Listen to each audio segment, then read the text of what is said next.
This week's episode is brought to you in part by MPix, delivering the highest quality prints and products from your photos. Shoot today, upload tonight, we ship tomorrow. Hey, on the season premiere of PhotoshopUserTV, I will be showing you how to use brushes in a way you might not have thought. And I've got a quick tip on managing messy workspaces.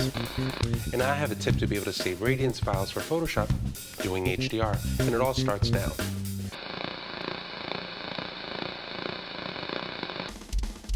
Welcome to PhotoshopUserTV, brought to you by the National Association of Photoshop Professionals.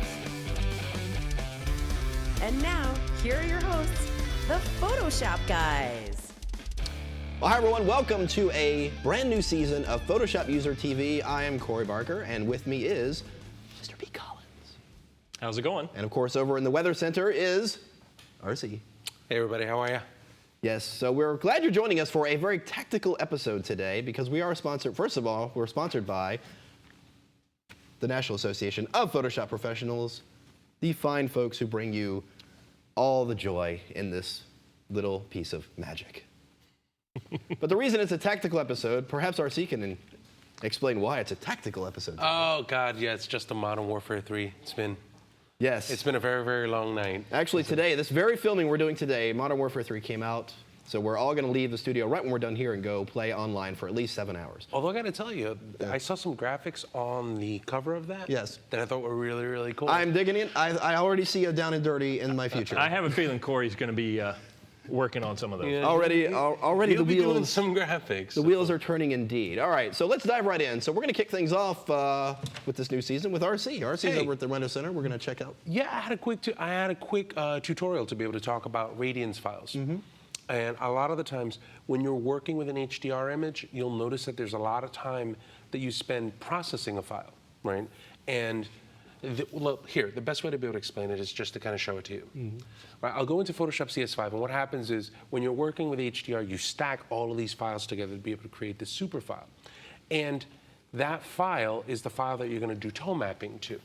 But sometimes you don't want to necessarily have to do this over and over and over again.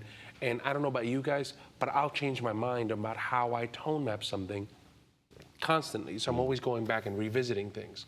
So what I like to do is I like to be able to go into Photoshop. And inside of Photoshop, under the File Automate menu, you have the option called Merge to HDR Pro.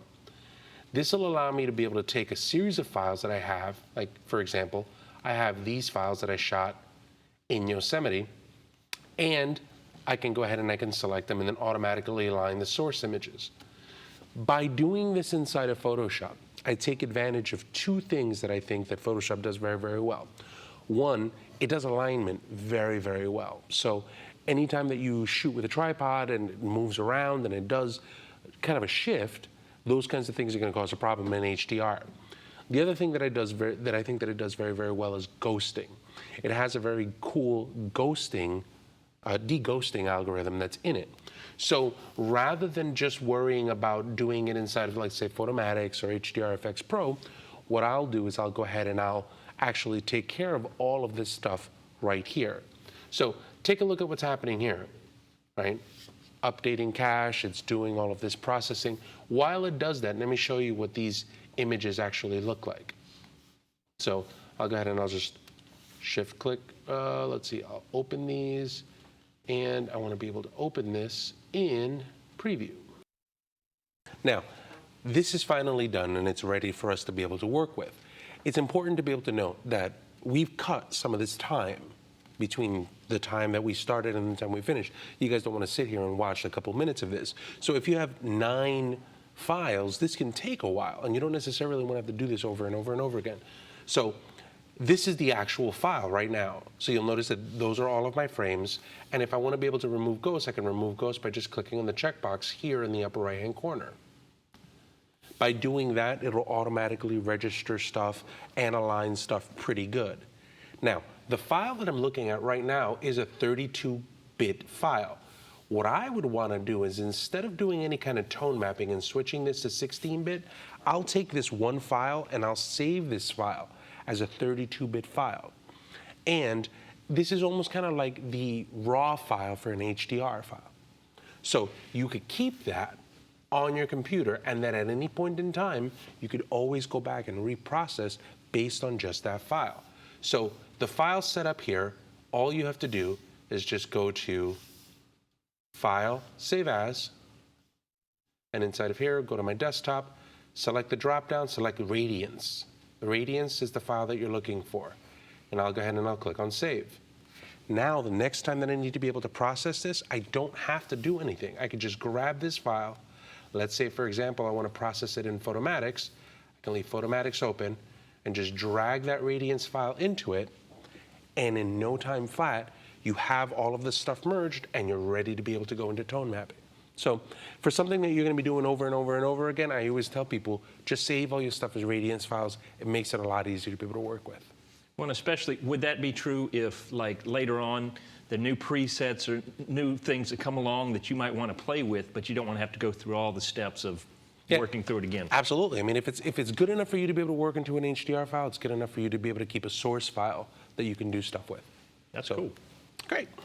Very nice. All right. I forgot to mention earlier, we've got a special guest tutorial a little bit later in the show. We're going to have Joey Wright, Orlando-based photographer, phenomenal guy, a great guy. He's going to be joining us a little bit later. But before that, we're going to take a break in a moment. But before the break, Mr. Pete, what have you got today? Well, I was playing around last night, and I was drawing on some things, and I got to the point where I had drawn up this rhinoceros to the point that I liked it, but then I wanted to add some texture. And I was trying to figure out how I was going to get a good texture for rhino skin. And I started looking at the different brushes I had, what was I going to use, and I came across, this is basically where I came to on the whole process, is I was able to get these wonderful, like, flaky skin textures in a way I didn't think I was going to be able to.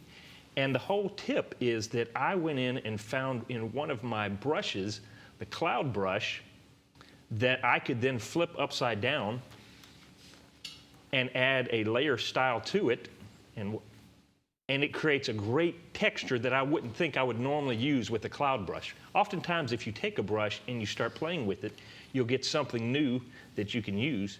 I need to lower this a little bit because it's huge right now. But all I simply did was take and I flipped my brush upside down. If you can see it on my screen, let me change the spacing so you can see.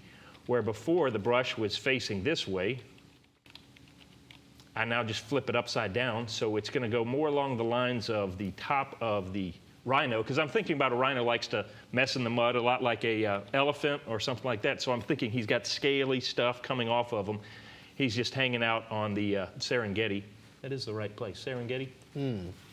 But so I then simply make sure I'm going to put a white, and if I start to click on here, I've already added my drop shadow so you can see that it starts to just give you that crusty, flaky feel that you wouldn't necessarily think about unless you started playing with these brushes and adding some layer styles. It's simply just adding, if I show you, a drop shadow that's fairly hard and the type of light that I have with the rest of my dodge and burn.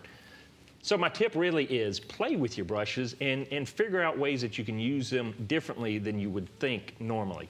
And it's just a fun way to add textures that are going to give it that extra pop. It's that outside the box thinking I'm always, pushing in my tutorials, is to look at tools differently, beyond what they are, what you have, texture-wise, brushes, That would have taken me hours to do if I tried to create it by just drawing it or whatever, but it took me about 2 minutes just when I realized, hey, that cloud's got a good texture to it. Let's flip it over and see what it can do with a nice drop shadow. It's paying attention to what it looks like more than what it is. Right. It's a cloud. It's like the cloud filter. I've used it for numerous things. I don't think I've ever actually used it to make clouds. I've never used it to make clouds, honest, but I've used it all kinds of places. All different ways. So, all right. So, hi. Hi.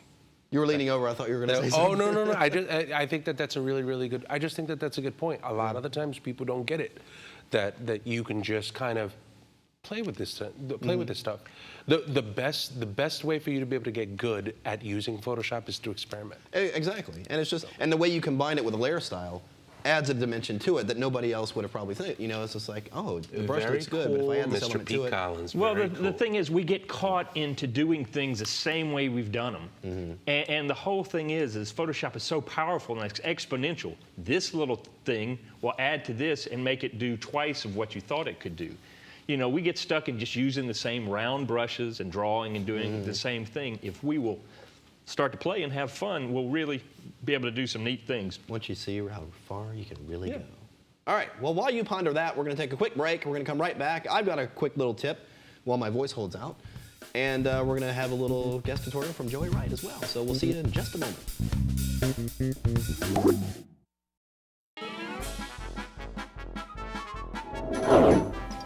Hi, my name is Jack Rosnicki, and I want to talk about a very serious subject, photographing children. And I tell a lot of secrets about how to get good reactions from kids, how to have kids look like kids. We have them jumping and going and twirling and doing a lot of fun things to get the kids to look like kids. You'll know what to do if a kid shows up with a green tongue. It was a lot of fun. You'll enjoy it.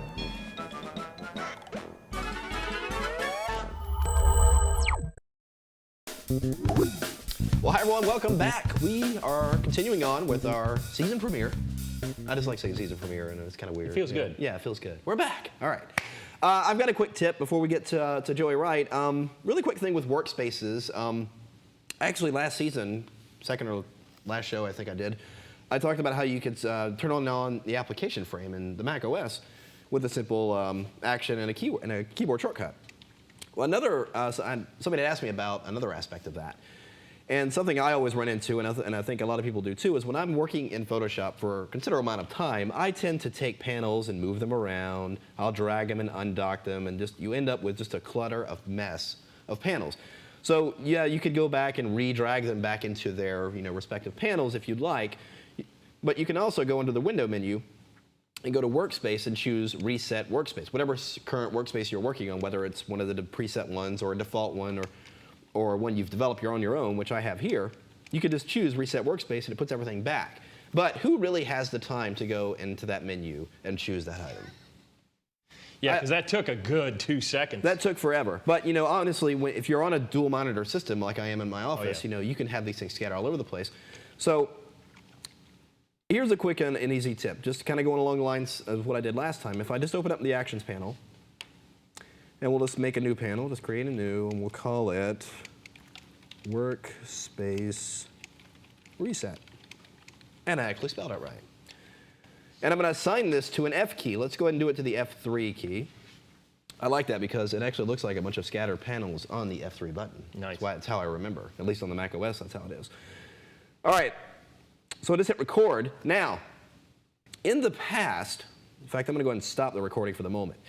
If you were just going to insert one command in an action, well, you could simply turn off the recording of it and then go into the flyout menu of the Actions panel and choose Insert Menu Item. Then it would allow you to go and choose any menu item and add that as part of your action. Well, in this case of the workspace, if I go in here, it's grayed out. I can't do it. So the assumption might be, well, I can't do the Reset Workspace as an action. Not true. If we go back to that same action and start recording again, then go and select that item. It's going to reset my workspace, so I'm going to have to reopen that Actions panel again. Oop, wrong panel. And just stop the recording. And now, if we see in that action, there's that item, Reset Workspace now. So now it's assigned to the F key, so if I go over here and just make a big mess of panels, I can just go, I need to get reset. Hit the F key, boom. Sends me right back, cleans up. So it's an instant clean button. If only you had it at home. Man. You can just have that one button you push and everything is back in order in place. But you can do it inside Photoshop, and that's just as quick and easy as how to do that. So, yeah. That's pretty cool. It's very, very handy, especially if you're, like I said, if you're working long enough and you got a cluttered mess, you just want to get a little bit organized, you just, bam, done, you're there. Well, now, will that work also? Let's say you're working on 2 monitors and you take, oftentimes, like you'll unplug one and your panels seem to be shifted around. You hit that button and it'll pull it all together. If your system doesn't still think it's connected to a monitor, which I've run into that sometimes, often there'll be a dead space out here and I'll drag a panel over. I'm like, where's it going? It still, for some reason, assumes the monitor is still there. So if it remembers, it's really going to remember this workspace. So whatever workspace you have set up and you assign it to that action, it's going to go and reset it to whatever that setup is. So cool. All right. Thanks so much. Yeah. Now we're going to go see a little tutorial from Joey Wright, a friend of ours, great guy, and he's going to show us something pretty neat. Something pretty cool, I think, yeah. Well, hi everybody, Matt Klaskowski here on the set of Photoshop TV, once again with Joey Wright. Welcome. Thanks for having For me a back. third time. This is Same clothes, 3 times in a row. Same clothes, man. I guess every week we seem to wear the same thing. Yeah, every Friday I wear this shirt. It's interesting how it happens. Yeah. We're actually recording these one after another, in case you haven't guessed. But we've had Joey on the show a couple of times before, and go back and watch because he's done some tips that kind of lead up to. You don't have to do it before what you're about to do today, but you've done some tips. There's no particular order to Exactly. these, so. But you want to go back and just check out because there's some cool stories there. One of them being how I first met Joey, which was at a seminar here in Tampa that you were attending for NAP, and he shows us his portfolio, and we're sitting there like, this guy's awesome. The photography was great, the lighting was great, the post-production, and he's like, I'm a NAP member. We're like, where'd you learn all that? He's like, I'm a NAP member. You know, I learned it from the NAPP. So I thought that was really cool because it's like a true story, a real life success story of all this. Because I was now just a young grasshopper at the time. Well, and now you're speaking at the Westcott. You're a Westcott top lighting pro. I mean, you're in their catalog. You're speaking at their booths. I mean, it's cool to see where it's coming. Well, because I met them at Photoshop World 2 years ago and entered their contest. Yeah. They picked me. The next year, I was back at Photoshop World speaking at their booth. So it was really cool to look back and see how things progress, and really just by attending and the networking, I think, is a huge part of Photoshop World. And don't let him be too. I don't know what the word I'm looking for. Don't underestimate or don't undervalue the amount of work that Joey's done as far as hustling. He's out there and he's hustling. He's shooting calendars in Vegas. He's out. I mean, he's out there. He's hitting the pavement. And he's doing a lot of work to get these jobs and to get these clients and to get the work that's getting you noticed. So definitely you don't want to undervalue that as well. So. Right. I do let people know that my background is in art. Started with drawing and painting throughout, elementary, high school, college, till I focused in on graphic design. Yeah. And that's what I went to school for. And did for a few years before I picked up the camera, and then started putting my Photoshop knowledge to use with photography, which I love, and that's my passion now for sure. So it's awesome. Well, so what do you got for us today? Today we are back to this photo of the lovely Chrissy, and it's a great photo, by the way. It's still got raw, that very beautiful beauty look. Right, and we just shot this recently, and she didn't know I was going to be using this on here, so I hope she's okay with this. But I think she would be. I mean, it looks great. I don't think we're doing anything wrong as far as justice goes to her. But we've already fixed her eyes. One of the problems was she had sort of a squinty eye, so that was a couple episodes ago. And then we also fixed the just the small wrinkles under the eyes without going overboard. Crazy. Right. Yeah. So that was an important part. We used the history brush tool to kind of bring back some of the detail. Today, what we're going to go over is anytime you have the problem of hue changes throughout the skin. So you've got nice tan colors on some parts of the body, but some areas kind of get a pinkish hue to them, and you want to fix that and sort of just even out. Right, and that's the idea here. We want to even out the skin tone, and this is a way to do it. And typically, I would do this after I've already gone in with the healing brush and fixed up all the little blemishes. Chrissy is looking pretty good, so we didn't have to do anything to her yet there, but we're going to go straight into fixing the skin tone. So a couple good spots just so I can show a more drastic change. We're going to focus in on the nostrils, where you can see it's kind of red in there, and the ear, and you can see it's got that pink tone to it. So this is my hold on, extreme close-up. Okay, this is my way to fix that without creating any new layers. It's just a quick, simple fix, and all I'm going to use is the paintbrush tool. Now, I think paintbrush tool doesn't often come into retouching so much, but here's a good way to utilize it. I'm just going to go ahead and select the paintbrush, and once I've done that, this is the important part. I'm going to change the blend mode of the brush to hue. Okay, that means when I paint on this image, whatever color is down in my palette, it's only going to have effect on the hue or color. So it's not going to make everything brighter or darker. Right, I'm not going to draw a tan streak across the face. Okay. But it will affect color, but not luminosity. Okay. Gotcha. So the other thing I'm going to do is turn down the opacity to 30% here. Okay. So now I know that one stroke is not going to just flatten out the color, because that's not what I want. I want it to be realistic, and maybe it deserves a little bit of a pinkish hue to it. So we're not going to just completely wipe that out. So now that I've got my brush set to hue, 30%, I need to set the right color. So normally you'd probably have the default black and white swatches there. I'm going to go ahead, just use my sampling tool, okay, and which is right here on the palette. But I'm going to find a good color of skin, which to me, the forehead looks good. Okay, so that'll be sort of our sample area. And now that I've set a nice color in there, I'm going to go back to my brush. It's set to hue, 30%. And I'm going to just come in, give myself, I don't have to be super precise, get a nice brush, and I'm just going to give it a few swipes. And it's going to That's cool. even out that skin tone. Oops, there we go again. That's very cool. Okay. Not only, I mean, the technique is very cool, but spotting that needs to be done is very cool. I think people miss some little areas like that. Yeah, I think well, it's easy to overlook. You know, you think, well, it's the ear. What can I do with the ear?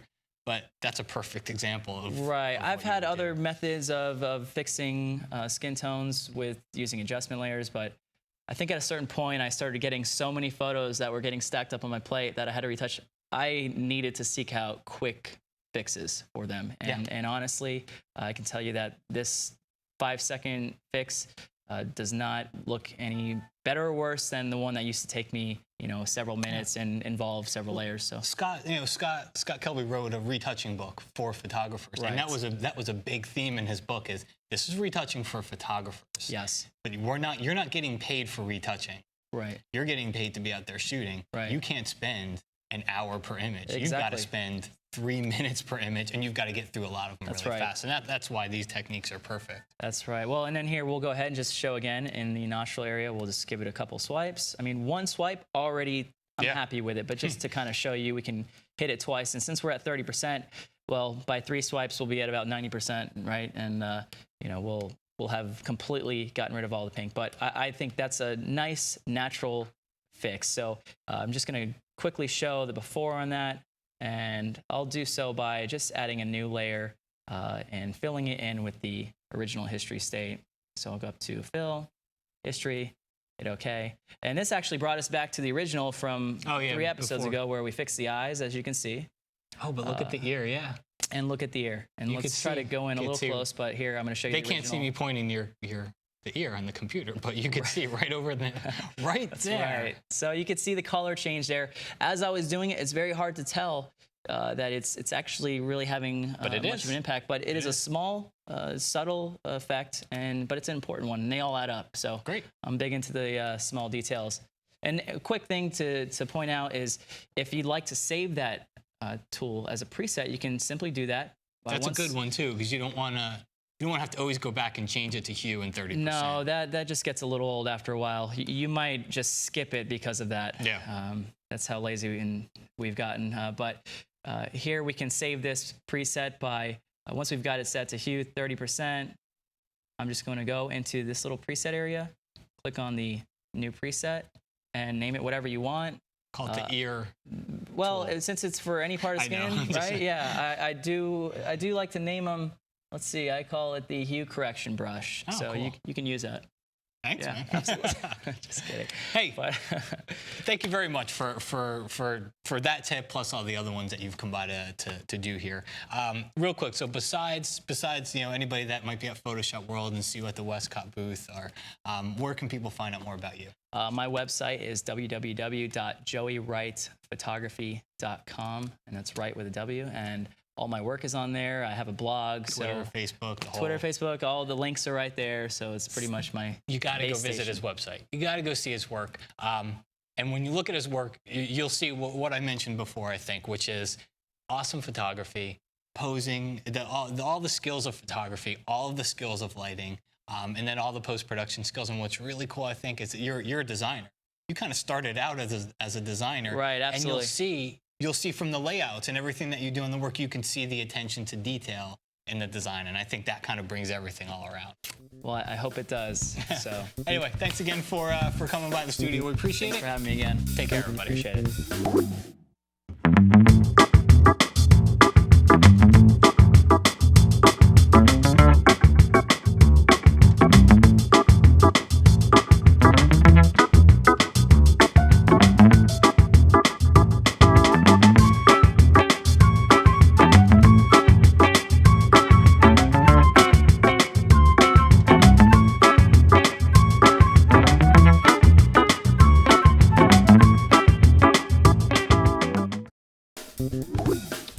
All right, we are back. Well, thanks for Joey for spending a little time with us and sharing some of his cool tips. He's very good stuff. He's got good. great stuff. Really great guy, like we said, but he's got fantastic work. If you ever get a chance to check out his website, definitely do it. Really good stuff. All right. Speaking of websites. Ooh, nice segue. Very nice. All right, we're on to the contest. We are about to wrap up everything, so we got a good contest going. The prize this week is in Pete's hands right there. It's SiteGrinder 3. If you've never used SiteGrinder, it's really quite impressive, to be honest. If you only do a little bit of web developing, it's really great for translating a Photoshop document into a working website. But don't tell RC that. He's busy in Google+. All right. So, what do you do to win? Well, you just simply go to kelbytv.com. Go to the PhotoshopUserTV page. Photoshop User. Is it KelbyTV/PhotoshopUser? Something like that. Just go to KelbyTV and find it. When you do, go to the comment section. Just leave us a comment, a joke, an observation. We don't care. We're not going to have, we're just going to pick it at random. So if you say something that's so cleverly witty that we just can't resist, you will be designing websites in no time, right? I'd prefer a haiku myself. Haiku, poem, sonnet. Iambic pentameter. Yes. Anything, RC? Recipes? Recipes. Christmas. Your best holiday recipe? Recipe? Repussy. Repoussé. Repussé. I say, do you repussé? I do not repoussé. Not today. Would you repussé in a boat? Sorry. I got lost. Let's hurry up and get out of here before it gets really bad. Uh-oh. All right. Well, thank you for joining us for our season premiere. We hope you join us next week. We're going to have somebody else that's on the show. That's not me. My voice is cracking out here, so I'm probably going to bail. I'm going to bail on you. So, thank you for joining us. Thanks again for Pete Collins and RC. I'll see you guys. Take care. Everyone, take care. We'll see you next time. Bye-bye. Bye.